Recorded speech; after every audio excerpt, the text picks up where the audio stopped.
nga nagasampi kakaniya.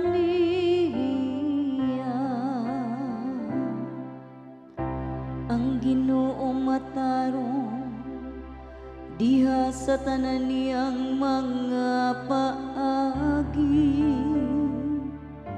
ug balaan diha sa tanan niyang mga buhat. Ang Ginoo haduol sa tanan nga nagasampit kaniya,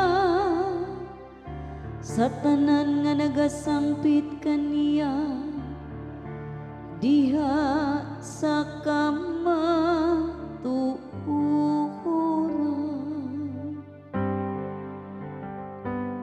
Haduol ang Ginoo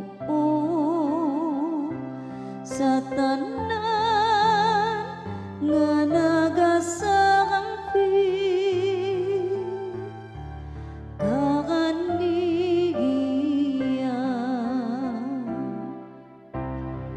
Gituman niya ang gipangandoy nila nga madlokon kaniya.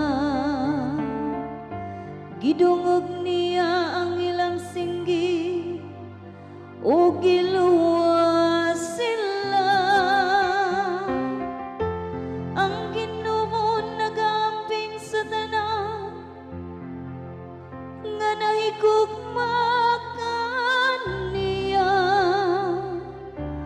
apan ang tanang dautan iyang laglahagon. Haduol ang Ginoo sa tanan nga nagasampi kakaniya. Magbungat unta ang akong baba sa kadayganan sa Ginoo, ug ang tanang mga tawo makakagday sa iyang balaan